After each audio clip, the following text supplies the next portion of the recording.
Muy buenas tardes, bienvenidos a esta presentación del libro Salud Mental y Capitalismo. Es una obra colectiva de Cisma Editorial, una editorial que fundamos en el 2011 y nuestro séptimo título. Este libro es un libro que venía ya gestándose desde el año pasado, que hicimos un acto en Traficantes de Sueño y se llenó. Después lo repetimos un mes después en el Ateneo de Madrid y se volvió a llenar y decidimos realizar este libro con la incorporación de Guillermo Rendueles. Bueno, en esta mesa va a estar a mi izquierda de todo Guillermo Rendueles, un reconocido psiquiatra, ensayista. También estará Ángel Maestro, experta en salud pública, médico y dirigente de Red Roja. Y a mi izquierda, Ángeles Díez Rodríguez, politóloga de la Complutense. Bueno, va a empezar Ángeles, después Guinness y después terminará Guillermo. Y bueno, espero que esté bien. Muchas gracias, Javier. Bueno, y muchas gracias a todos vosotros, ¿no? por acompañarnos en la presentación de este libro, que también hay que hacer un reconocimiento muy especial. Javier es muy modesto y la gente de la editorial Cisma, pero yo creo que hay que darles un gran valor a ese esfuerzo que están haciendo por divulgar y por sacar a la luz esta serie de reflexiones que no son muy habituales. Cuando me propusieron hacer la presentación de este libro, yo dije, bueno, yo le dije a Nines, que fue quien me propuso el presentarlo, está escrito por psiquiatras, por médicos, y yo le dije, bueno, ¿y qué hace una socióloga aquí? Es decir, ¿qué es lo que tengo que decir yo sobre un libro relacionado con la salud mental? Entonces recuerdo que Nines me dijo, bueno, a lo mejor no entiendes de psiquiatría o de medicina, pero de lo que dice este libro sí que entiendes, así que tú haces la presentación del libro. Bueno, pues aquí estoy. Cuando venía en el metro dándole vueltas, ¿no?, a las ideas que aparecen aquí, decía, bueno, ¿cómo, si tuviera que utilizar una frase para describir este libro, ¿qué diría? Pues yo creo que un lema algo parecido a neuróticos del mundo uníos, ¿no? Eso sería lo que reflejaría este libro, esta concepción, ¿no? ¿Por qué? Porque no es un libro al uso, no es un libro sobre salud mental normal, ¿no? Digamos que es un libro sobre salud mental y capitalismo escrito por especialistas, médicos, psiquiatras, pero no es un libro para expertos. De hecho, después de leer el libro, yo pienso que los que menos van a entender este libro son los psiquiatras y los médicos. Ya me corregirán los compañeros, ¿no? Efectivamente, hay algo que tienen en común todos los artículos que componen este libro. Y es que eso que tienen en común a la vez es el fundamento de todo conocimiento crítico y liberador. ¿Qué es? Pues es un posicionamiento epistemológico que les sitúa a todos los que escriben este libro como especialistas, pero les sitúan del lado del ser humano, es decir, como punto de partida y punto de llegada de todo lo que es el conocimiento científico relacionado con la salud. Cada uno de los textos que recoge este libro apuntan una crítica contundente, feroz a la propia profesión, a la profesión de la psiquiatría, de la salud mental, como tecnología. Uno de los autores, uno de los psiquiatras que escribe, Alberto Fernández Lidia, dice que esta psiquiatría, esta tecnología, ha dejado de dirigirse a la producción de un bien social y ha pasado a ser un quehacer cómplice con el momento histórico que vivimos. Un momento histórico de desregulación total, de privatización, de comercialización de la salud. Y nos dice en el libro Fernández Lidia, se nos pide la complicidad en un proceso en el que, con la coartada de devolver al ciudadano la autonomía y la responsabilidad sobre su vida, se pretende la desarticulación de los mecanismos sociales de prevención del infortunio, entre otros el sistema sanitario y el de servicios sociales. Sin duda no se trata de algo exclusivo de la psiquiatría o de la medicina en general, se trata de un proceso generalizable a todo el conocimiento científico.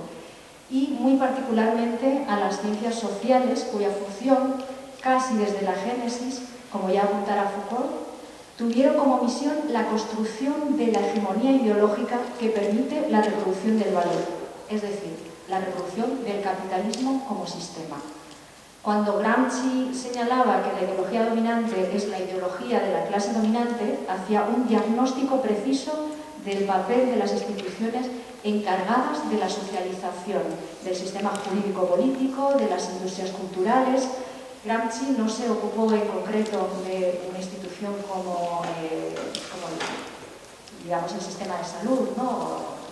Los hospitales, pero en los planteamientos de Gramsci sí que había implícito toda esa crítica a las instituciones. Quien más lo desarrolla, efectivamente, es luego Foucault, hablando de los psiquiátricos, ¿no? Y hablando de la locura, de cómo la locura era tratada, y ese tratamiento de la locura era un proceso en el que se establecía una normalización de aquello que quedaba fuera de las paredes del psiquiátrico. Este libro, tomado en su conjunto, es un aporte al proceso que yo diría de desfetichización del mundo en el que vivimos en un ámbito, en el ámbito de la salud. En todos los autores hay un reconocimiento de que las patologías psíquicas hunden sus raíces en lo social y en lo político. Los procesos de individualización, de escisión, la mercantilización de todos los ámbitos de la vida bajo la égida del capitalismo, la explotación y la precarización extremas en el ámbito laboral, están en el origen de la mayoría de las patologías psíquicas que nos aquejan hoy en día. Es cierto que la antipsiquiatría de los años 70 ya lo había planteado, eso se hablan algunos de los autores de este libro, y mucho antes el propio psicoanálisis, el caso de Freud, por ejemplo, en obras como El malestar de la cultura, o discípulos de Freud como Ferenczi, o después el propio Freud en La patología de la normalidad. Pero no es menos cierto que, atravesadas esas etapas, la revolución conservadora sepulta los conocimientos críticos en el mejor de los casos, y en el peor de los casos, que es el que se ha dado, los pone a su servicio.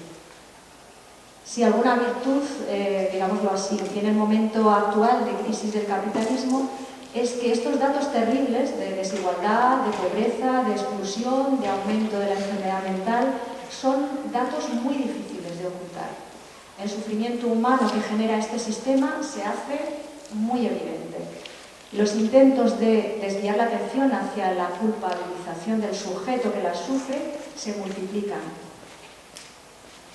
Todo con tal de hacer desaparecer las causas, pero también las responsabilidades. Precisamente porque estos síntomas de la enfermedad del sistema son tan evidentes, los intentos de ocultarlo son cada vez mayores. Aquí la ciencia en general y las ciencias médicas en particular están teniendo un papel importantísimo en estos esfuerzos por la ocultación o por la interpretación de estos síntomas en claves individuales. Este libro, frente a las versiones que eluden la comprensión de la enfermedad o la sitúan en su interpretación en lo estrictamente cultural, como puede ser el individualismo, la sociedad de consumo, en este libro encontramos por fin un análisis que se sitúa en la lógica de la estructura del modo de producción como la principal causa de las patologías psíquicas. Digamos que desde muchas corrientes desde la izquierda es habitual el plantear que este tipo de patologías psíquicas están directamente relacionadas con el orden o la estructura de la producción. Pero de alguna forma nos olvidamos en muchas ocasiones de entender también cómo se generan esos valores, esa cultura también dentro de ese orden de reproducción de la cadena de valor. No quiero decir que para los autores no exista una relación entre la forma de vida, la cultura o una especial forma de identidad o subjetividad en las patologías psíquicas. Pero si tuviera que hacer una pequeña aporte o apunte o crítica a los autores de los distintos artículos, sería quizá este, ¿no? Que cargan excesivamente las tintas en las condiciones económicas o, dicho en términos más ortodoxos, en las determinaciones económicas como generadoras de todas estas patologías. El texto de Guillermo, que está aquí, ya nos hablará de él, Surfeando en las aguas del cálculo egoísta, se titula este artículo, nos describe esta incompatibilidad entre el mercado y la sociedad, centrándose en el paso del proletariado al precariado. Y nos hace aunque es un artículo corto, pero nos hace un análisis muy profundo de cómo se da ese tránsito y qué es lo que genera, ¿no? Desde el punto de vista de esas crisis, ¿no? De esas patologías mentales, de esa pérdida de la salud mental. Desde mi punto de vista, el capitalismo, para reproducirse, es decir, para que tenga lugar la valorización del capital, necesita conformar una particular subjetividad que permita su funcionamiento con el menor coste posible en términos de conflicto, es decir, que tenga las menores resistencias. O dicho de otro modo, la necesaria calculabilidad que está detrás de la lógica económica capitalista, la racionalidad formal que trata de minimizar los costes y aumentar el beneficio, hace que se desarrollen multitud de dispositivos de interiorización de la norma, que a su vez construyen un particular sujeto, un sujeto que tiene que amoldarse y adaptarse a una lógica de la explotación sin ser consciente de sufrir o de padecer o de ser una víctima de esa explotación. Esta subjetividad orientada a la asunción sin réplica de los valores económicos produce sujetos y produce también un orden social, el orden social necesario para que funcione la máquina de la explotación, la máquina de la valorización del capital. Una sociabilidad que combina coacción y consenso. Para Núñez Maestro es el concepto de enajenación el que mejor nos ayuda a entender este proceso. Para ella se trata de un proceso que tiene lugar en el ámbito de la producción. El capital produce sujetos mercancía. Aun compartiendo ese punto de vista de Núñez, creo que el trabajo de Marx, si lo desmenuzamos, cuando trata de desmenuzar el funcionamiento del capital, en tanto que sistema de explotación, ofrece muchos más elementos más ricos para analizar esa construcción de la subjetividad en los ámbitos de lo político, del consenso o de la sociabilidad o de la construcción del yo, como dirían los psicólogos o los psiquiatras, ¿no? Las aperturas que hace el capital precisamente en relación al concepto de enajenación y alienación ya fueron desarrolladas por autores como Guy Debord en La era del espectáculo, por ejemplo, donde el concepto de la subsunción o de la enajenación en el ámbito del trabajo. Nos habla que en el caso del Estado español, a cargo de consultoras como McKinsey & Company, las privatizaciones de Argentaria, Repsol, Endesa, AENA, Telefónica, Iberia, Renfe, cómo todos esos procesos de privatización tienen toda una serie de consecuencias en lo que es ese trabajador mercancía del que se tiene que deshacer el capital porque ya no es rentable en esa globalización, en esa externalización necesaria para que el capital siga aumentando los beneficios.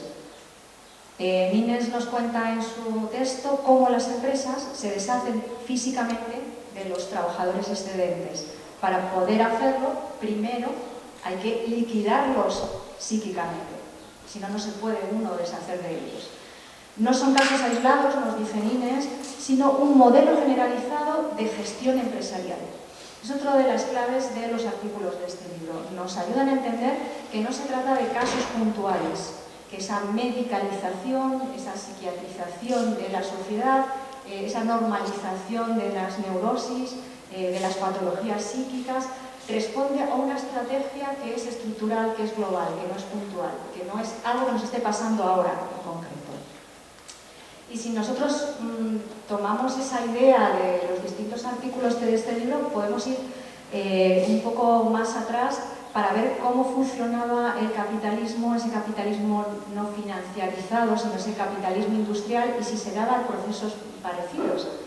Es muy interesante que podamos ir, por ejemplo, a la novela social de principios del siglo XX, que ya nos hablaba cómo funcionaba la represión en Inglaterra o en Estados Unidos, esa coacción despiadada a la que se sometían las mujeres en las industrias cárnicas de Estados Unidos, que pareciera que lo que está pasando en las industrias españolas, Inés nos puede hablar también de eso, nada se diferencia de esa coacción, de esa explotación, de esa deshumanización a las trabajadoras en estas industrias.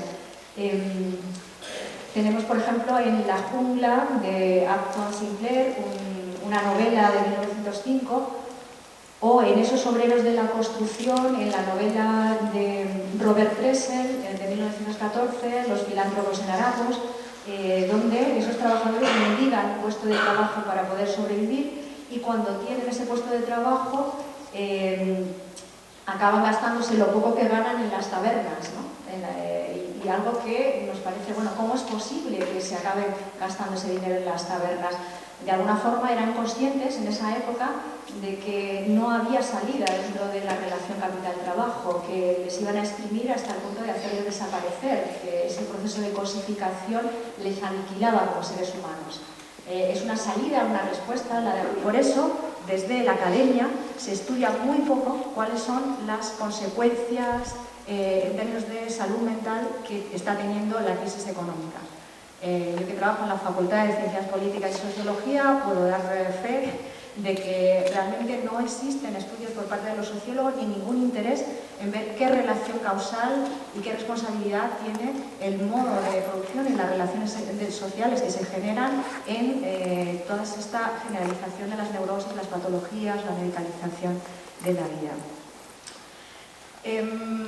Bueno, voy a ir un poco acercándome al final de lo que quería plantearos. En este libro yo creo que es un primer paso para rellenar ese vacío de la intelectualidad que todavía se llama o no tiene miedo de llamarse socialista, comunista o simplemente de izquierdas, para llenar ese vacío de interpretar, o desde el conocimiento científico, conocimiento técnico, interpretar qué es lo que nos está ocurriendo y darle una salida que no pase por obligar a los sujetos a que interioricen, individualicen esa culpa, ¿no?, de estarse enfermos, de sentirse enfermos. Es de gran valor, sobre todo porque se hace desde la propia profesión. Y los artículos de este libro ratifican la implantación que se ha vivido en este país en los últimos años de una psiquiatría posmoderna que va en paralelo y que acompaña el proceso de privatización y de liberalización, de neoliberalización, cuya principal tarea es mantener el orden social. La estabilidad social, es decir, la reducción del capitalismo en un momento histórico como el que estamos viviendo hoy. Es decir, es necesario mantener la tasa de ganancia que permita la valorización del capital a costa de lo que sea, a costa de destruirnos. Pero esa estrategia no puede llevarse a cabo si no hay un proceso de individualización, de interiorización que nos impida ver las causas, las raíces profundas de este proceso destructivo. Hay que aumentar el sufrimiento de las clases populares, eso lo estamos viendo con la crisis, pero si aumentar ese sufrimiento de las clases populares va acompañado de movimientos de resistencia y de crisis, en el sentido de plantearlo en términos políticos, las responsabilidades de este sufrimiento humano, entonces empezamos a hablar de desestabilización del sistema, de cuestionamiento del sistema, en el orden no solo económico, sino en el orden político. Y eso es especialmente peligroso para el sistema. Por eso, estos esfuerzos de sacar a la luz todo lo que está oculto, de desfetichización, como decía al principio, me parece que son esfuerzos fundamentales. Y quiero acabar un poco con un planteamiento en positivo, porque este libro no es solo un análisis, un diagnóstico, vamos a utilizar una terminología médica, ¿no?, de lo que pasa con la crisis y con la salud mental. Es mucho más que eso, porque si leemos despacio los artículos, que ya os digo que están escritos de una forma muy comprensible, muy llana, muy asequible a todo el mundo, si los leemos viendo cuál es la propuesta que se hace, podemos encontrar algunas vías para plantearnos cómo podemos sobrevivir a esta tortura cómo pasar de la victimización a la resistencia. Guillermo nos plantea algo que a mí me parece que es muy significativo. Dice, hay que acabar con la escucha mercenaria. Eso dicho por un psiquiatra, pues para mí es muy sintomático. ¿Qué es eso de la escucha mercenaria? Nos dice, escuchar las penas, acompañar en las desgracias o aconsejar en las crisis vitales eran tareas que no hace mucho correspondían a familiares, amigos o comadres. Que hoy sean tareas profesionales por las que alguien paga y cobra refleja el horror económico que domina el mundo. Desde mi punto de vista, esto no es solo una descripción, esto es un planteamiento de cómo se puede afrontar, cómo se puede deconstruir esa construcción ideológica que nos hace pensar que la salud mental depende de los profesionales que van, a cambio del pecunio, van a resolver esta tortura que aqueja a cada vez más y más ciudadanos de este país. Esta tarea que se nos propone aquí, que nos propone Guillermo, desde mi punto de vista, luego él lo desarrollará como le parezca, o yo he querido ver aquí como una tarea fundamental de restaurar los lazos rotos. Esos lazos que el sistema para mantenerse necesita quebrar. Necesita quebrar y convertir toda relación social en una relación de intercambio. Por lo tanto, si eso es una de las claves de que funcione el sistema como funciona, lo que hay que hacer es ese esfuerzo, diseñar estrategias de reconstrucción, recomposición de esos lazos rotos. Recomponer, ayudar a recomponer unas estructuras psíquicas dañadas, individualizadas y, por tanto, neutralizadas. Todos, por eso desde el principio, ¿no? Quizá el libro se hubiera tenido que llamar Neuróticos del Mundo Unidos, ¿no? Porque realmente, más allá de aquellos que acuden a los sistemas de salud o a los psiquiatras, los que estamos realmente neurotizados somos aquellos que podemos vivir en esta debacle, ¿no? en esta tortura cotidiana, ¿no? Así que planteemos, ¿no?, desde la izquierda esa estrategia de cómo hay que recomponer esas estructuras psíquicas, las nuestras, que nos permitan elaborar estrategias de resistencia, pasar de ser víctimas a ser luchadores en resistencia. Y aquí ya, y ahora sí termino, querría plantear preguntas para vosotros que estáis escuchando, ¿no? A mí que se me ocurrían al leer estos textos, ¿no? Se me ocurría preguntarles a los autores, y en este caso a vosotros, hasta qué punto no podríamos incluir al móvil y a estas nuevas tecnologías de Internet dentro de esa categoría de psicofármaco. Es decir, hasta qué punto estas nuevas tecnologías están actuando como los modernos psicofármacos que permiten liberar toda una serie de tensiones, de necesidades de comunidad, de esas relaciones sociales humanas, y nos ofrecen esa pseudo-relación de tal forma que nos alivien el sufrimiento, esas redes sociales, esos WhatsApp que nos enviamos continuamente y que nos torturan a su vez. ¿Hasta qué punto no pueden ser también incluidas dentro de esa categoría de psicofármacos? Otra pregunta es hasta qué punto una de las batallas más importantes no es la de luchar contra la normalización de la enfermedad mental. Es decir, ¿por qué tenemos que asumir que todos, o que aumenta el número de compañeros que tienen que recurrir a los psicofármacos o a los psicólogos? ¿O por qué acabamos naturalizando esa actuación? ¿Por qué no lo convertimos en una bandera de reivindicación? No es posible que cada vez más personas tengan que ser diagnosticados con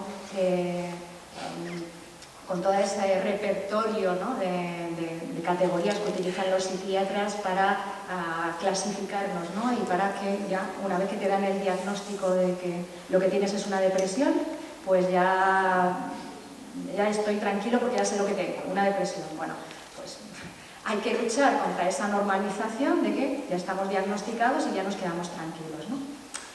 ¿Y qué hay detrás de este libro y detrás de todos los libros de la editorial Cisma? Yo creo que eso es bueno decirlo, porque aunque el libro se vende, es mucho más que una mercancía, hay trabajo militante detrás, no hay nadie que vive a costa del libro, y tanto el trabajo de quienes hemos aportado nuestro esfuerzo en cada uno de los capítulos como el propio beneficio de la editorial es trabajo militante de todo el mundo que simplemente permite editar un libro nuevo que no se edita en editoriales comerciales, ¿no? Sería bueno, es bueno que sea así, aunque bueno, la modestia pues siempre tiene limitaciones a la hora de la distribución, pero es bueno cuando estamos hablando precisamente de eso, ¿no? De la enajenación y del fetichismo. Yo en el capítulo que aporto lo he titulado El grito porque he entendido, o sea, un poco el hilo conductor que lo recorre es algo que a mí me parece una esperanza dentro de lo que es el sufrimiento humano, y es que ese sufrimiento, que Ángeles lo ha dicho, lo va a decir Guillermo, y se dice en todos los ámbitos decentes de la profesión, es el sufrimiento que se etiqueta como enfermedad mental para a continuación recetar como el conveniente psicofármaco, es afortunadamente un grito de rebeldía, de resistencia, de angustia, pero de rebeldía de quien no tolera ser un obrero feliz.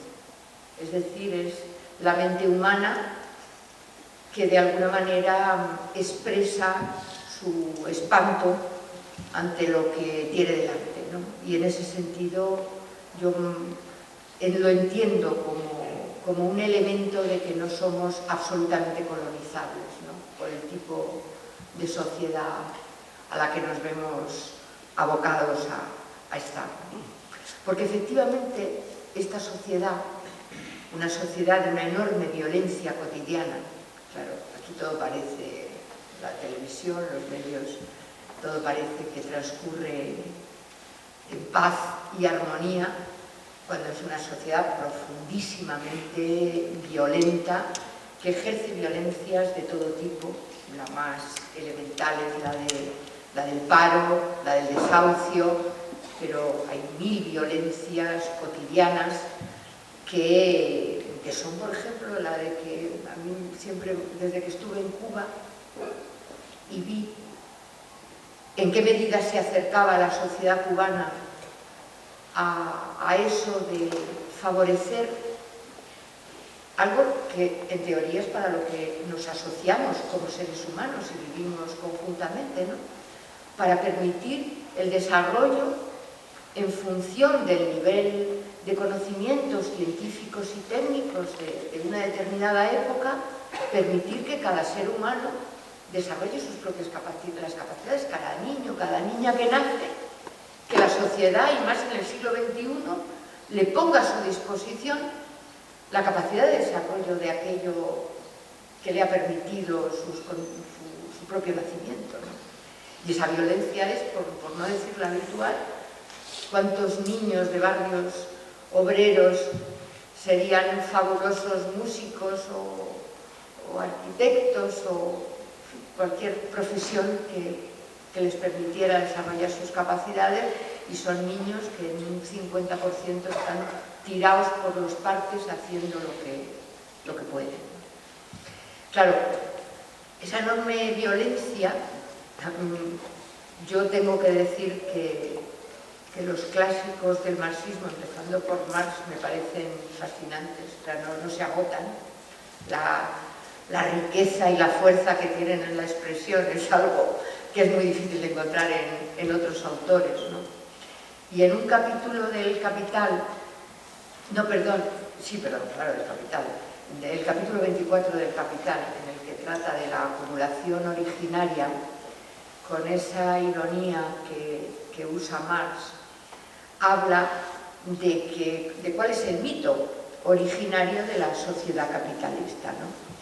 Siendo que, dice, hay dos tipos de seres humanos, Por una parte, una élite trabajadora, inteligente y sobre todo ahorrativa, y de la otra, un tropel de descamisados haraganes que desarrollaban cuanto tenían y aún más. Y que si bien la leyenda del pecado original nos dice que el ser humano fue condenado a trabajar con el sudor de su frente, lo que no nos dice es porque hay una parte que vive en unas condiciones de lujo delirante sin pegar palo al agua, ¿no? Para luego pasar, que no quiero cansaros mucho con eso, pero sí que os recomiendo. Yo creo que cuando vemos cuál es la explicación de eso, de esas enormes desigualdades de las que hablaba Ángeles, se olvida cuál es el mito ese de la acumulación originaria de capital, cómo fue ellos que defienden el derecho de propiedad por encima de todo, cómo expropiaron masivamente a la gente que vivía modestamente de la explotación de su tierra para construir el proletariado que no tiene, como decía Marx, no tiene más que vender que su pelleja. Ese es el origen del capital. Y que cuando les quitan la tierra, es curioso leerlo, cuando les quitan la tierra, claro, no podían andar, ya había leyes para impedir que fueran vagabundeando por los campos.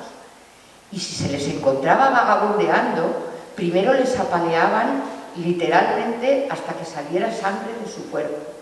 Si reincidían, les cortaban media oreja. Y si no, y si seguían reincidiendo en andar vagabundos, porque se les había expropiado su propia tierra, se les ahorcaba por delito de alta traición. Ese es el origen, uno de los orígenes. El otro es todo el saqueo de las colonias, otro es la Guerra Civil Española.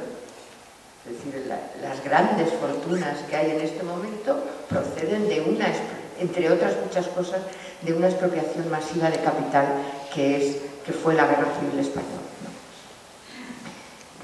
Efectivamente, yo trato, no voy a detenerme en eso. En el primer apartado de mi artículo hablo son 3 páginas o 4, como mucho, del texto de los manuscritos económico-filosóficos de 1844 de Marx, donde se habla del trabajo enajenado, donde se habla efectivamente que partiendo de la conversión del trabajador, de la trabajadora en mercancía, de la más miserable de todas las mercancías, se crea la base material para toda una serie de fetichización, de enajenación, de mistificación cultural, de la propia sanidad, de todos los aspectos de la superestructura social. Pero que es esa base del trabajador expropiado de sí mismo, que no es más que fuerza de trabajo cuando tiene la suerte de poder ser explotado, cuando no hay una crisis donde todas esas situaciones se exacerban. Precisamente yo he querido contar algo que me ha parecido muy llamativo y que entiendo que no es muy conocido. La crisis se caracteriza, entre otras cosas, quizá es el hecho fundamental de la crisis, y estamos en una crisis, no en una estafa solo. Hay muchos ladrones, pero esto es una crisis muy gorda. Eso es muy importante tenerlo en cuenta, porque si solamente fuera una estafa, con conseguir, que ya es difícil, meter en la cárcel a los ladrones sería suficiente. Pero esta es una crisis en toda la regla. Otra cosa es que las consecuencias de la crisis se nos estén echando a los trabajadores y trabajadoras como una losa encima, pero es una crisis. Eso quiere decir que el capital productivo, el capital ha huido de los sectores productivos tradicionales para meterse en empresas estratégicas anteriormente públicas. Lo que voy a hablar tiene en origen las privatizaciones, las grandes privatizaciones de los años 80, de los años 90, de ahora mismo, de AENA, de Renfe. Esas grandes privatizaciones que supusieron el gran negocio. El otro es la privatización de los servicios públicos, de los servicios sociales públicos, pero esas empresas estratégicas se vendieron a precio de saldo con un negocio seguro en todas ellas. Se les ofreció empresas eléctricas que venden agua, que venden telecomunicaciones, que venden transportes, que venden bienes de primera necesidad. Bienes a los que, claro, hay gente que no puede pagar la luz, pero antes de dejar de pagar la luz, dejas de consumir otra serie de cosas, ¿no? Claro, estas empresas, en general empresas de muchos trabajadores y trabajadoras, eran empresas con sueldos considerables. El ejemplo que voy a poner aquí, porque voy a tratar un poquito más en detalle, es el ejemplo de la privatización de France Telecom, hoy Orange, o sea, la tenemos bien cerquita, Orange. Esta empresa, como todas, como Telefónica, como Renfe, tenían como característica fundamental tener muchos trabajadores y con salarios altos. En muchos casos productos o en casi todos, de luchas obreras y con unas condiciones de seguridad en el empleo considerables, que eran un gran obstáculo para el negocio de la empresa. Y el principal objetivo de lo que se ha dado en llamar gestión mediante el terror era conseguir poner en la calle a decenas de miles de trabajadores sin pagar un duro de indemnización. A pesar de que las leyes establecen que los despidos... Bueno, ¿cuál es el mecanismo? Introducir mecanismos psicológicos terribles de presión, de degradación, de acoso en los trabajadores, de manera que, en palabras de Didier Lombard, un procesado por los suicidios que se produjeron, decía: no tengáis la menor duda de que vais a salir de la empresa, si no es por la puerta, será por la ventana, en palabras textuales de este gestor. Pidieran la baja voluntaria o fueran dados por inválidos de manera permanente por enfermedad mental. Se supo todo este proceso brutal de gestión mediante el terror por los suicidios. Y los suicidios eran suicidios, muchos de ellos, en el propio puesto de trabajo.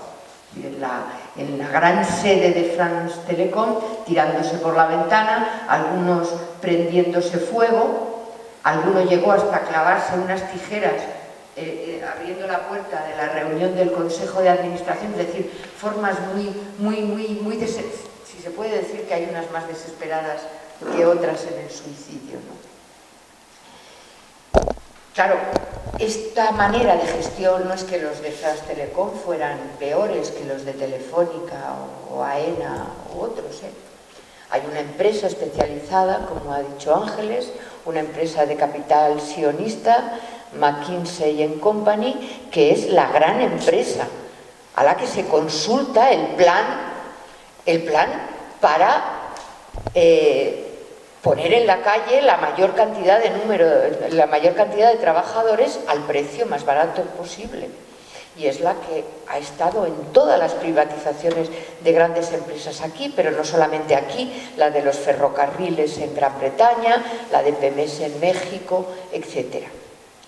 Hay otro aspecto que yo he querido también reseñar y que, para no extenderme mucho, bueno, el que quiera ahí tiene el libro, pero hay otro elemento muy sofisticado que está introduciéndose en las empresas y que también se extiende sobre todo a las empresas que trabajan en telecomunicaciones, en ventas, y es todo lo que se refiere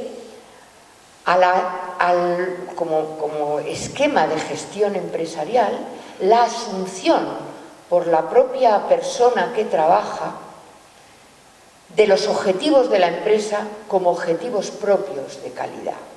Es decir, la calidad total, van juntos a discutir aspectos de la empresa, donde el que no consigue los objetivos llega hasta autoproponerse sanciones por no haber sido lo suficientemente eficaz para la empresa, y que a mí me llama mucho la atención porque, fijaros, se introducen de una manera artificial y por lo tanto violenta métodos que serían los propios de una empresa o cualquier tipo de sociedad humana en la cual los trabajadores fueran los propietarios de la empresa. Es decir, fueran efectivamente las personas más interesadas en hacer que su trabajo fuera el mejor posible, que la cualificación fuera progresando y que los objetivos de la empresa se cumplieran, porque la empresa, de alguna manera, es mía, no como empresario, sino como trabajador asociado, digamos.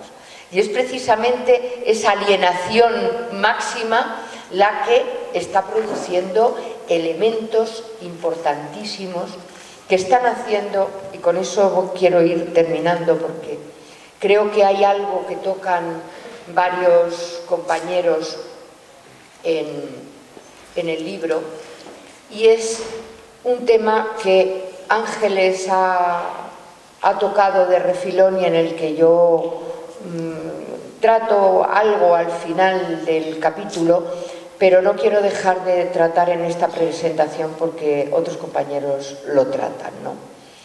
Y es la especie de círculo vicioso, cerrado, por el cual no solamente en la crisis se crea ese ejército de reserva capaz de trabajar cada vez por menos, porque la desesperación de no tener nada que llevarte a la boca, pues efectivamente crea condiciones para trabajar en situaciones de miseria, como la que se está trabajando hoy, con larguísimas jornadas de trabajo y con salarios de hambre, ¿no?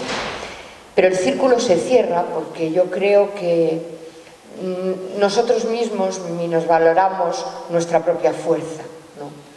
Ellos nos temen más de la conciencia que tenemos nosotros de nuestra fuerza si estuviéramos organizados, ¿no?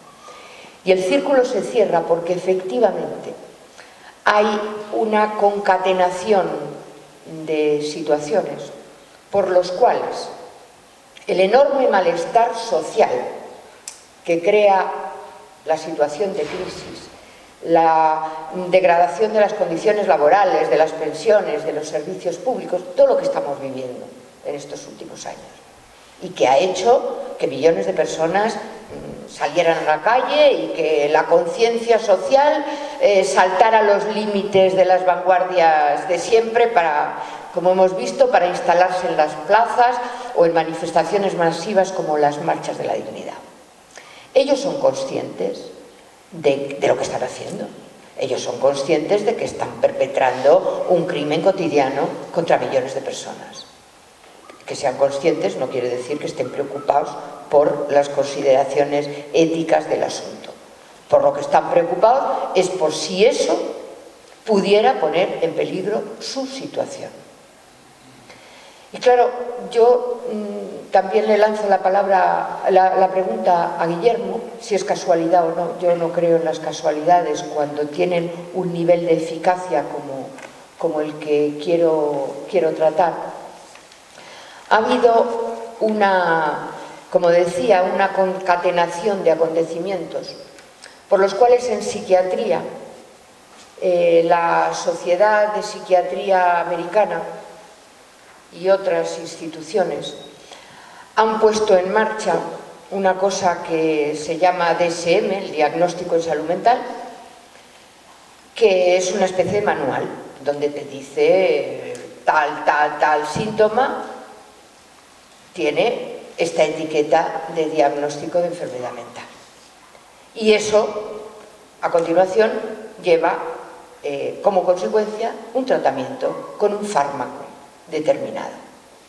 El asunto es que en los últimos 20 años la cantidad de enfermedades pues se ha multiplicado por mucho, no sé decir exactamente por cuánto, pero por mucho. Y paralelamente los beneficios de la industria farmacéutica han encontrado, vamos, hay un libro que os recomiendo, no es este, hay dos libros que os quería recomendar quien esté interesado en el tema, uno que se llama El manicomio químico y otro que se llama Fármacos que matan y crimen organizado. Los títulos son bastante explicativos de lo que tratan, ¿no? Pero efectivamente uno de los mecanismos fundamentales de control social en este momento es un hecho que lleva tiempo planteándose, y es que los fármacos más vendidos son los ansiolíticos y los antidepresivos, mucho más que cualquier antibiótico, que cualquier calmante, que cualquier cosa. Fármacos que además se recetan de por vida por psiquiatras desaprensivos, claro, no por gente decente, pero como hay mucho dinero detrás, hay mucho dinero de la industria farmacéutica destinada a... curiosamente, uno de los elementos que yo creo que refuerzan esta hipótesis con mayor fuerza es que uno de los creadores del DSM-4, ya va por el 5, un tal Allen Franz, viene a decir que efectivamente las publicaciones científicas de ensayos clínicos acerca de medicamentos está pervertida, se exageran los beneficios y se minusvaloran los efectos colaterales. Cuando se jubilan los exdirectores y directoras de las grandes revistas médicas, que son la Biblia, no solamente de los psicofármacos, sino de cualquier otro medicamento, dicen que los ensayos clínicos están sistemáticamente maquillados. Y claro, y ellos y ellas los han publicado en sus revistas, que son las revistas que son la Biblia para las diferentes especialidades médicas, ¿no? Cuando un dato que da, de las pocas personas que yo he conocido honestas en el tema de la industria farmacéutica, no he conocido a nadie honesto. Sí, de la farmacología clínica, que se llama Joan Ramón Laporte, es un catedrático de farmacología clínica de la Universidad Autónoma de Barcelona, y este hombre da el dato que por otro lado es conocido, pero él se extiende en el análisis de que la tercera causa de muerte después del cáncer y las enfermedades cardiovasculares son los efectos colaterales de los fármacos prescritos, indebidamente, obviamente. Es decir, la dimensión de las consecuencias excede mucho el riesgo que cualquier fármaco conlleva en sí mismo. Bueno, termino porque hay muchas más cosas, pero hay tiempo para hablar y ahí está el libro.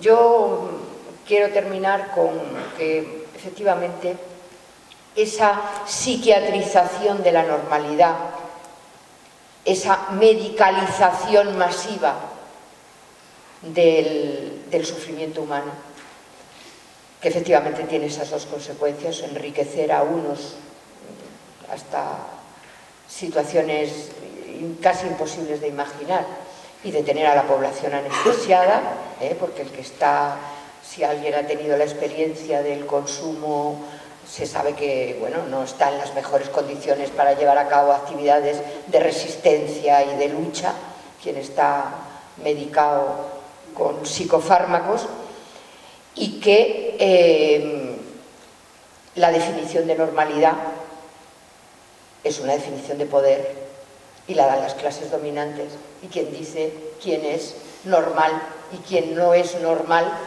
es el propietario de los medios de producción. y la superestructura social, judicial. Bueno, no hay más que decir de eso, no vamos, ni siquiera hablo, ¿no?, para hablar de quién decide quién es un criminal, quién es un delincuente y por qué.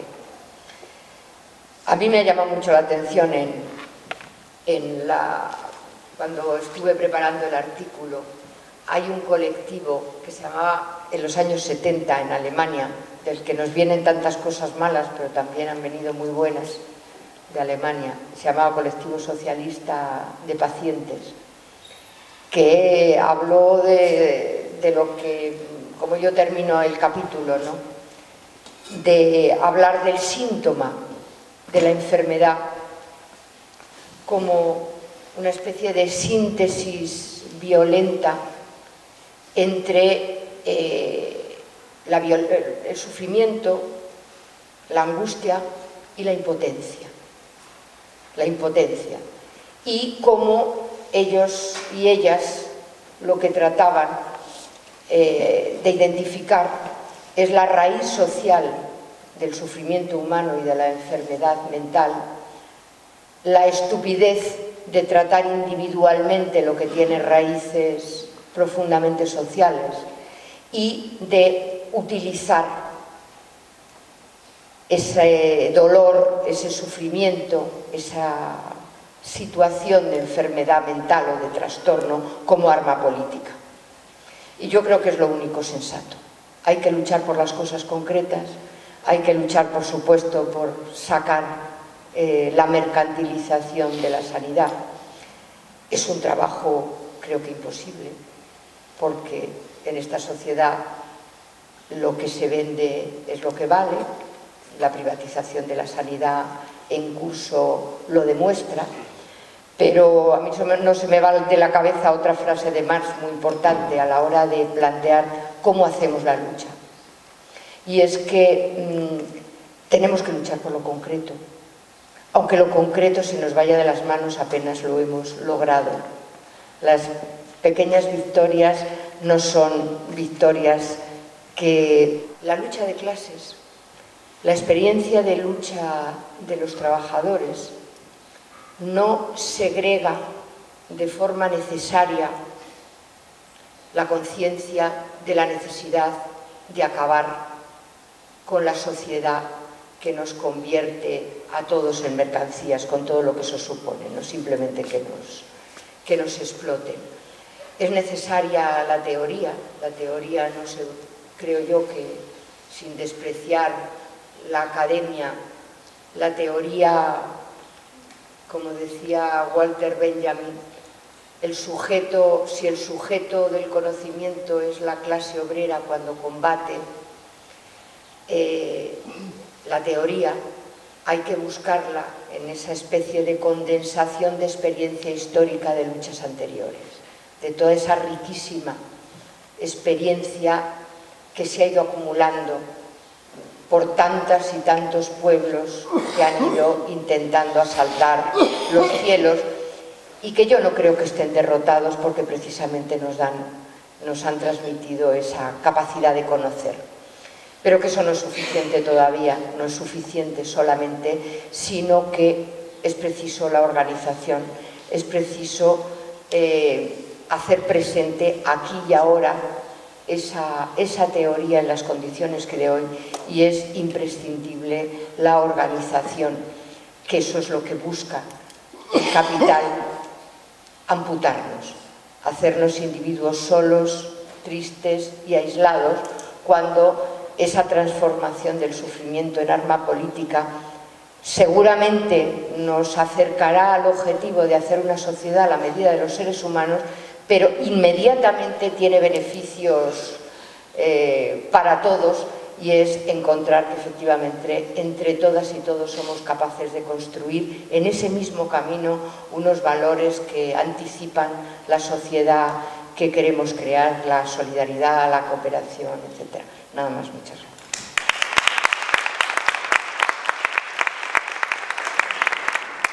Bueno, pues muchas gracias por estar, y supongo que están agotados, pues llevamos más de hora y 5 y 10 hablando. Voy a tratar de ser lo más breve posible y lo más ameno posible, porque supongo que están hasta arriba de teorías. Yo partiría justo de lo contrario, ¿no? Si es verdad, y a mí me consta que es verdad, lo malo que es el capital, si es verdad que la lucha de clases existe, yo creo que es verdad, ¿cómo es que nos van ganando por goleada, ¿no? ¿Cómo es que estamos en un proceso clarísimo de contrarrevolución, ¿no? Como si nos comparamos con hace 80, 100 años, el movimiento obrero, las ideas revolucionarias, no han hecho más que retroceder, ¿no? Hay un artículo que yo cito en el libro que se llama ¿por qué la clase obrera ha perdido la batalla? ¿No? Yo creo que la clase obrera tradicional no existe, por eso insisto en el precariado. Ni siquiera existe la defensa, aquel movimiento de enroque, por decirlo con un símil de ajedrez, que había sido el estado del bienestar. Ni siquiera eso, ha habido una entrega, el liberalismo, ¿no? Comentaba un viejo capitalista que debatía conmigo riéndose a carcajadas, claro que la lucha de clases existe y os vamos ganando por una goleada absoluta, ¿no? Yo creo que la psiquiatría ha contribuido mucho a eso, a esa victoria, porque según ese modelo, antes de tirarse por la ventana, ¿no? Los de Telecom, ese sufrimiento que genera, tenía que estar creando que el capital de alguna forma tuviese que ejercer la violencia directa, ¿no? Esas dos partes que hace la dictadura de la burguesía, que es por un lado el dominio de las leyes, el dominio de los aparatos de Estado, no se ve, ¿no? La sociedad liberal. Podemos hablar aquí, podemos decir muera el rey, viva Lenin, lo decimos, ¿no? Podemos decirlo por la calle, hacer pintadas, sin que nos pase demasiadas cosas si los comparamos con otro tiempo, ¿no? La gran victoria del capitalismo es la victoria en los corazones de las personas, ¿no? La mayor parte de las personas que no estamos aquí, pero con las que nos cruzamos, son profundamente capitalistas. Y yo creo que la psiquiatría, y de eso va el libro, y a ver si en 10 minutillos, un cuarto de hora logro dar unos cuantos brochazos, ¿cómo logra el capitalismo esa gran victoria que tiene ahora? Pues yo creo que transformando radicalmente las necesidades reales en necesidades artificiales, ¿no?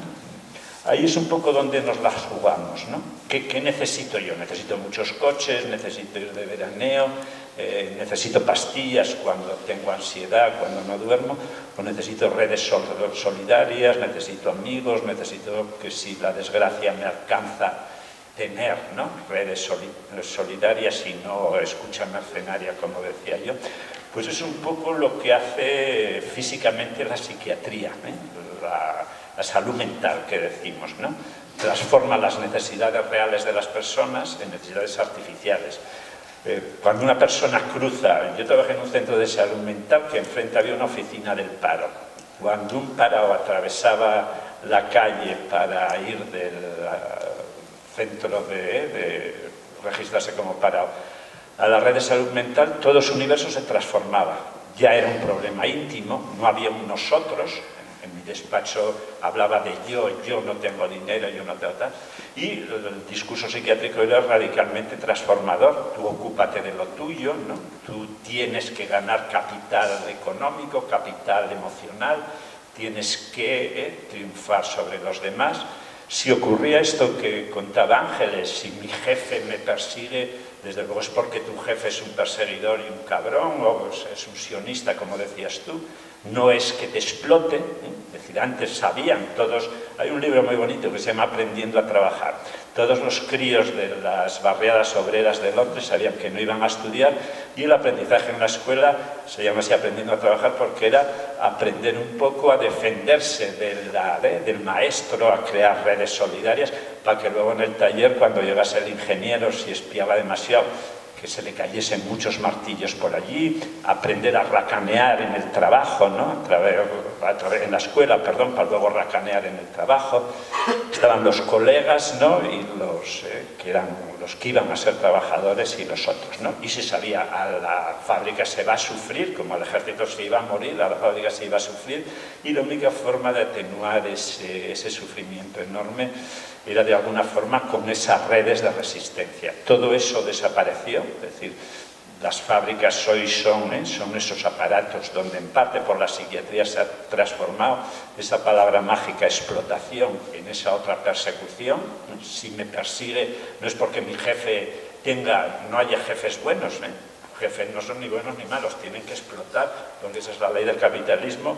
Y Bertolt Brecht tiene una obra muy bonita, que el mejor patrón si lleva a la ruina a la empresa porque es muy bueno y quiere es un horror porque los arruina a todos, ¿no? Entonces, todo ese vocabulario desaparece. Si lo paso mal en el trabajo es porque hay un acoso, soy un excluido, ¿no? Todo ese proceso de falsas necesidades de psicólogo, de necesidades de apoyo, de necesidades de psicología, ha sido un éxito absoluto, ¿no? Ha sido un éxito absoluto en esta fase del capitalismo, que enlazando un poco con lo que decía Ángeles, no fue tan claro la victoria sobre el anterior movimiento obrero. Cuando el capitalismo nace, recordaba yo esas novelas que dicen, ¿no? La imagen del capitalismo para las masas, y lo que contaba la otra Ángeles, de los que ahorcaban y eso. La llegada de los obreros a la ciudad desde el campo era la llegada al infierno, Pero eran, en ese momento, cuando el capitalismo nace, eran lo que los capitalistas llaman las clases peligrosas y las clases ociosas. Eran la clase peligrosa porque a pocos que se descuidasen quemaban sencillamente los cuarteles. Había la Chispa, un periódico comunista se llamaba La Chispa por eso. Eran masas peligrosas que se sabían enemigas, radicalmente enemigas. Hay una canción de Mi Tierra de Me cago en los capataces, accionistas y esquiroles, porque había una enemistad estructural. No era que el patrón de Telecom quiere ganar más dinero, ¿no? Que es excesivamente malo, sigue las leyes del capital, ¿no? Esas clases ociosas, que dejaban de trabajar en cuanto podían, se transformaron por un proceso de psicologización que en el libro lo cita muy bien en el prólogo Rafael Huertas, que se llama un proceso de higienización. Lo que hicieron el capital en esa época fue una política muy inteligente, de que aquella descripción de Marx, los obreros no tienen familia, los obreros no tienen patria, los obreros no tienen nada, empezaron a que los obreros tuviesen cosas. Las mujeres, por ejemplo, fueron las creadoras del hogar obrero, fueron las creadoras de la casa, sacaron, España está llena, porque se hace muy tarde, esa política de domesticación de la clase peligrosa y de la clase ociosa, se hace muy tarde, y es por una alianza de los ilustrados, de los republicanos españoles ilustrados, de la sociedad, los higienistas de la Institución Libre de Enseñanza y una parte importante del Partido Socialista. Pero no se hace gratis. Las mujeres, por ejemplo, cuando tratan de que creen hogar, de que saquen a los obreros de la barricada y de la taberna, reaccionan, ¿no? Dolores Ibarri lanza aquello, hijos sí, maridos no. El movimiento anarquista es un movimiento perfecto de higienización, crea redes de salud alternativas a las redes oficiales y necesitan a Marte, necesitan a los militares para lograr ese proceso de higienización. Ese proceso de higienización de convertir las necesidades reales, las necesidades de solidaridad en falsas necesidades, hoy se crea en parte con una parte importante gracias a ese proceso de psiquiatrización, ¿no? Ese proceso de psiquiatrización que dice, pues que todo lo bueno de la vida está en lo íntimo, ¿no? Esto que hacemos aquí, si le robamos horas a la intimidad, a estar con nuestras parejas, a pasarlo bien de alguna forma, es que algún masoquismo moral tenemos en la cabeza. Ha logrado transformar radicalmente el sistema de gustos, ¿no? El sistema de gustos de la clase obrera, estaban muy bien estudiados por los sociólogos franceses, sabían que la psicología no era para mí, lo mismo que si entraban a un restaurante caro, sabían esa impresión que te da cuando no sabes utilizar el tenedor. Los gustos obreros no eran unos gustos psicológicos en absoluto. Hoy las que más asisten, los que más pastillas piden para la ansiedad, para la depresión, son naturalmente los trabajadores, y de alguna forma el capitalismo ha transformado ese mecanismo represivo en justamente lo contrario. El mandato hoy, aceptado por todo el mundo, antes se decía el capitalismo es represivo, el capitalismo trata de reprimir a la gente. Hoy es justo lo contrario. Hoy el capitalismo lo que manda es gozar, ¿no?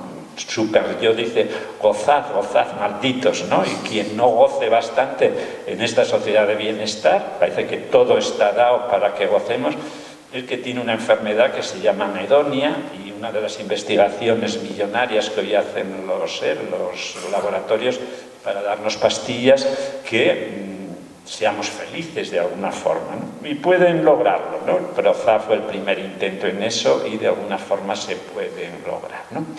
Entonces ese proceso que digo de éxito, de esa labor de higienización, de imposición de falsas necesidades a través de la psiquiatría, se hace incluso sobre el propio aparato de capital, ¿no? En ese proceso de higienización, una de las cosas más misteriosas que hace un sociólogo que a mí me fascina es Max Weber, que es decir, bueno, ¿y los capitalistas cómo son tan burros, ¿no?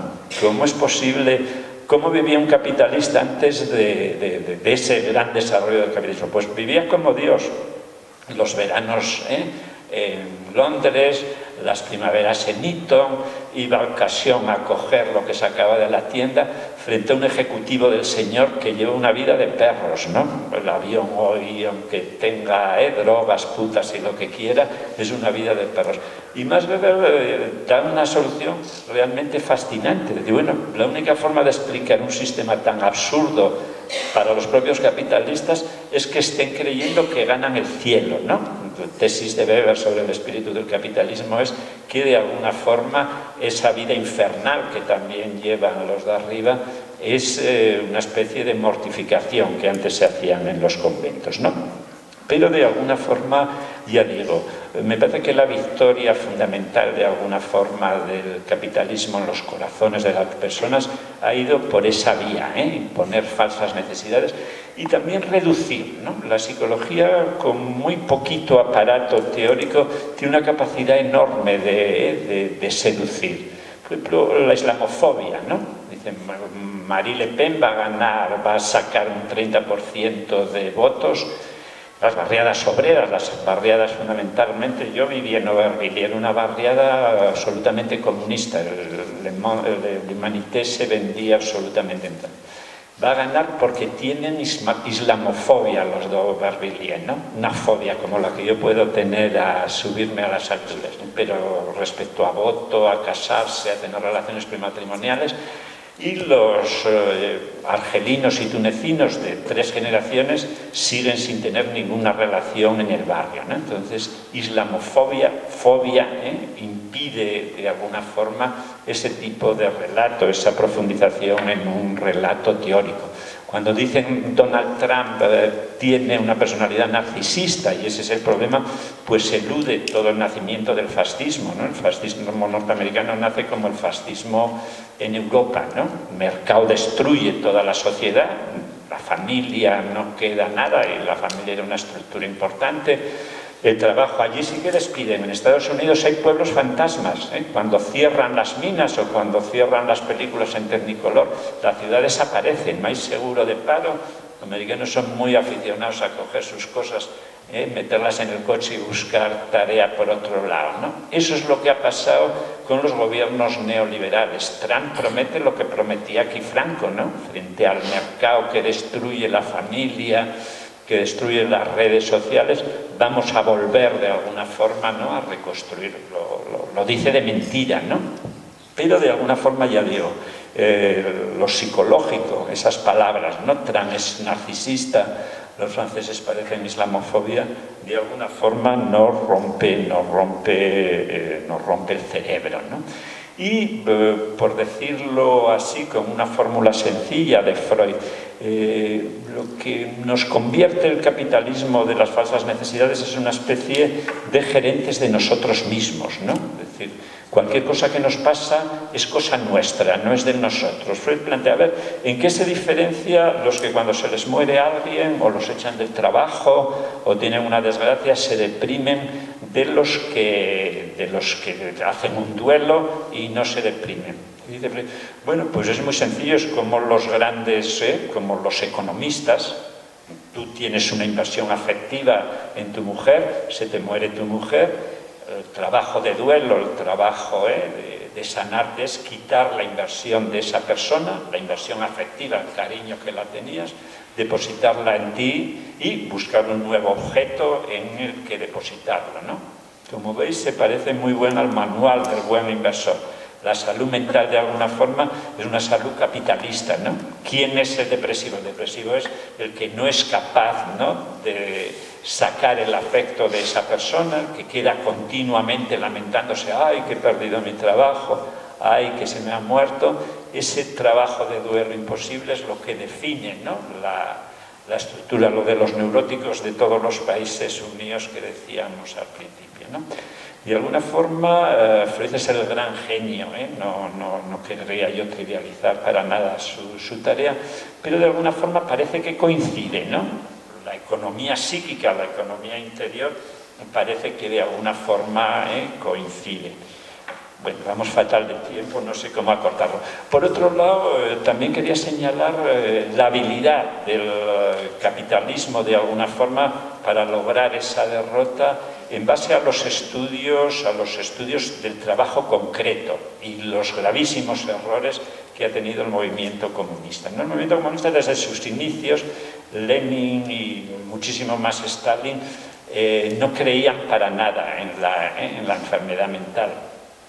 Cuando alguien que había tenido conciencia de clase, que por definición un bolchevique, un miembro del Partido Comunista, tenía un acceso directo a la realidad, se equivocaba, estaba en un error, Lenin inmediatamente le recomendaba ir al médico, ¿no? El primero es Gorky, ¿no? Uy, empieza a tener usted sentimientos religiosos, vaya corriendo a un buen médico que algo le pasa, ¿no? En los asesinatos de los procesos de Moscú, de los asesinatos de la vieja guardia bolchevique, Bukharin es otro ejemplo, ¿no? Cuando alguien comete un error de análisis histórico, un análisis que falla en la lucha de clases, eso no se puede atribuir a la psicología. Siempre los estudios, por ejemplo, de fatiga industrial, que a lo mejor Ángeles conoce, que son muy buenos, siempre fueron despsicologizados, fueron siempre continuamente criticados, siempre eran nosotros, y de alguna forma el fracaso radical de ese modelo fue contestado por el triunfo absoluto del análisis del trabajo de los capitalistas, que desde el taylorismo empezaron a analizar exactamente, por ejemplo, eso, qué nivel de tolerancia tiene la injusticia, ¿no?, entre la clase obrera. Es un psicólogo, pero que ganó el premio Nobel de Economía, Daniel Kahneman, que hace, a lo mejor eso alivia, yo os entretiene un poquitín y me callo enseguida, un truco para ver un poco qué nivel de tolerancia tenemos a la injusticia. La primera Ángeles nos da a Ángeles y a mí $20 para que nos los repartamos. Nos los podemos repartir como queramos, pero Ángeles me va a hacer a mí una oferta. Si yo no acepto esa oferta, la primera Ángeles se va a quedar con ello, ¿no? Ángeles dice, bueno, como el que parte y reparte lleva la mejor parte, 18 para mí y 2 para ti. ¿Qué nivel de tolerancia hay a esa injusticia, ¿no? Los economistas racionales dicen, bueno, si eres mínimamente racional, pilla los $2 porque si no lo vas a perder todo, ¿no? No se tolera toda la injusticia. Si Ángeles me dijese 18-2, yo diría que por aquí, pero si me dijese 15-5, seguramente diría que sí, ¿no? Por ejemplo, esos estudios de subasta, esos estudios de cómo se presentan las cosas, si vas a perder el 20%, ganar el 80%, de alguna forma son estudios impecables y que les permite calcular exactamente qué nivel de resistencia y qué nivel de tolerancia a la injusticia, qué nivel de insolidaridad, que es lo que hoy preside, y que ha hecho ganar, ¿no? Que ha hecho ganar esa idea mía de que estamos en un proceso de contrarrevolución rampante. La última parada, y con eso termino de verdad, a mí me parece ese movimiento populista, que termino en el artículo con él, ¿no? Me parece que el populismo es un momento en ese precariado de alguna forma no tiene posibilidades de crear una conciencia de clase a la antigua, no tiene unas condiciones de explotación similares. En una empresa que algún trabajador ha consultado conmigo, ni siquiera se sabe lo que gana el otro. algunas grandes empresas, el salario, por ejemplo, es un secreto, es algo que se trata directamente con tu jefe y, de alguna forma, no hay forma humana, ¿no?, de crear ahí redes solidarias en el propio trabajo. Fuera del trabajo, el populismo, eso que empezó a nacer en las plazas, en esas resistencias, yo no sé qué va a dar, no tengo ni idea si va a frenar ese proceso de contrarrevolución. Pero terminaba mi artículo con uno de los... de las frases de ventas de una de las reuniones de Podemos, de alguien muy cercano a mí, con la cual termino. Dice: la deliberación democrática en común es un proceso misterioso que apenas alcanzamos a entender. A veces procede de grandes consensos, otras de ideas geniales e iluminadoras, de una acumulación de microdecisiones individuales, del impulso de una minoría que desafía las convenciones morales. Lo importante, eso de reunirse en las plazas, de empezar, lo importante, dice, es que funciona y es la base de increíbles progresos morales. Porque si lo que ha hecho el neocapitalismo con esta psicopatralización de la vida ha sido anular la moral, ¿no? Ese juego que os decía, lo que hace es que bueno o malo ha desaparecido de nuestra mente, ¿no? Bueno es lo que más pueda conseguir, lo que después de hecho me haga sentir bien, si he pillado esos $5, si cuando se me muere alguien soy capaz de salir de él, si en cada relación saco más de lo que doy, ¿no? Si ese mecanismo se rompe, eso me parece a mí que es lo que da un leve asomo de esperanza a ese proceso que, ya digo, yo soy mucho más pesimista que las dos ángeles. Muchas gracias y perdón por la extensión.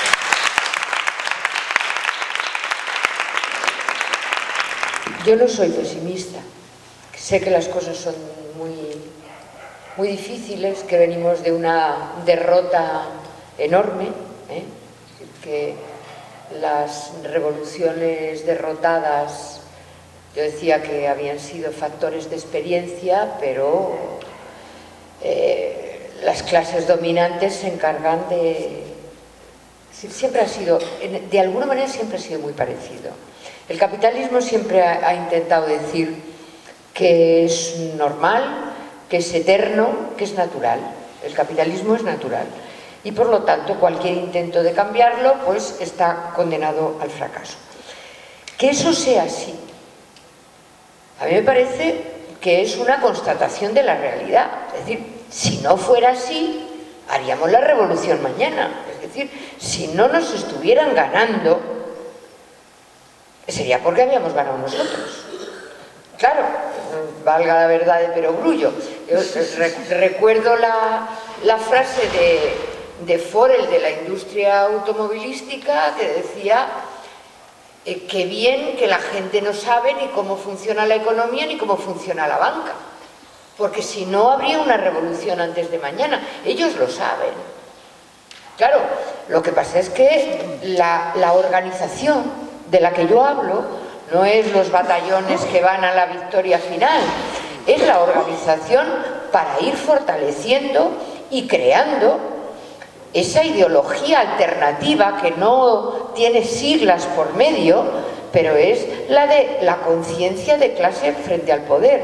En eso que yo he insinuado y no he desarrollado porque ya era muy tarde, esa historia de crear mecanismos de cooperación entre trabajadores para el mejor cumplimiento de los objetivos de la empresa, entre otras cosas, parte también de intentar impedir como sea, y eso, en lo que yo creo, genera elementos muy importantes de ansiedad y de impotencia, que no sé qué título tendrá en el DSM-5, pero claro, es que la conciencia de clase, el saber que el patrón es un cabrón, es un elemento de salud mental de primer orden, es un elemento de identidad colectiva. Que es verdad que ahora las situaciones se hacen más difíciles, pero a toda situación hay que buscarle. Yo creo que no vale la pena lamentarse de que las cosas son más difíciles ahora que en otros tiempos. En otros tiempos eran otros tiempos. Estos son nuestros tiempos. Y este es el terreno de juego. Por ejemplo, y hablo de ejemplos concretos. Por ejemplo, ante la falta de derechos laborales que hace, que es un, ¿sabes? Ellos hacen las leyes, es decir, el organizar un sindicato en una empresa hay que hacerlo con muchísimo cuidado, porque si no te ponen de patas en la calle. Y bueno, es así. Hace nada, compañeros de CGT, de una empresa que van a cerrar, que hubieran podido actuar de otra manera que los sindicatos oficiales que han pactado un despido en malas condiciones, pues claro, les impidieron por un problema formal presentar lista y todos los de la lista fueron despedidos uno a uno. Es decir, que es que la represión existe. Es decir, no solamente las pastillas, ni la alienación, ni el consumo, ni la tontuna. Hay una represión brutal dentro de la empresa, muy, muy fuerte. Es decir, que no, las cosas están mal. No porque seamos tontos, porque están pasando cosas muy serias. Pero, por ejemplo, yo os decía, en Andalucía, en Sevilla, dentro del SAT, hay un grupo de acción social. Entonces, los trabajadores de una gran cafetería pues estaban en unas condiciones de explotación penosas. Y claro, nadie se atrevía a rechistar. Pero se pusieron en contacto con otros compañeros de otro sitio, de la hostelería. Y actuaron de forma solidaria. Los otros en la empresa donde estaban no pudiendo realizar ninguna tarea de resistencia ni de organización, pues repartiendo hojas con el patrón con dos rubias de neopreno al lado de un yate y explicando qué es lo que estaba ganando y cómo estaba trabajando la cocinera que estaba haciendo el sándwich o lo que le estaba preparando la tapa. Y esas cosas sirven. Como sirve la organización, por ejemplo, en los barrios obreros para intentar enganchar la luz y no pagar la luz. Es decir, la construcción de poder popular, que eso es poder popular, es decir, autoorganización al margen y frente y contra las estructuras de poder para poder seguir viviendo y para encontrar maneras de salir adelante. Entonces, claro, el tema es que yo creo que lo de las plazas estuvo bien, pero igual que la juventud no vuelve ni el estado del bienestar tampoco, el 15M no va a volver, porque son etapas históricas. Saldremos a las plazas, pero ya con otra experiencia diferente. Es decir, el 15M fue una experiencia muy rica, que salió a las plazas mucha gente y seguramente la gente volvió muy contenta a su casa, pero no consiguió el nivel de organización, ni de programa, ni de identidad para poder cambiar nada, desgraciadamente, a pesar de que salieron a la calle cientos de miles de personas, y fue bueno. Pero hay que intentar un nivel superior, y el nivel superior pasa por construir formas organizativas nuevas, formas organizativas de poder popular que nos coloquen en mejores condiciones para la lucha. Y para la lucha, no por luchar, la lucha por destruir el orden existente, que es la única lucha posible. Y en el camino, claro, yo creo que el tema de la organización, y vuelvo a lo del principio, la ideología dominante domina, pues claro, porque estamos en una sociedad capitalista y aquí se mantiene. Ahora, las estructuras de dominación empiezan a quebrarse, porque, repito, si el sujeto de conocimiento es la clase obrera que lucha y la clase organizada, eso no son palabras bellas de Walter Benjamin. Todo el que ha vivido una huelga sabe que en el momento de la huelga el nivel de conciencia que se tiene, la claridad con que se ve dónde está uno y dónde está otro, es meridiana. Claro, lo que importa es que no retrocedamos después de cada lucha al nivel de cero, sino que vayamos construyendo unas veces más deprisa y otras veces más despacio, pero siguiendo avanzando en ese proceso de construcción. Eso es lo que... Y claro, la alegría, la creatividad, por supuesto, es decir, que yo creo que eso es algo que tiene la lucha, y es que engendra ese sentimiento que yo no sé cómo se llama en neurotransmisores en el cerebro, pero que es impagable, afortunadamente, y es la sensación de compañerismo y de solidaridad y de estar juntos frente a algo, ¿no?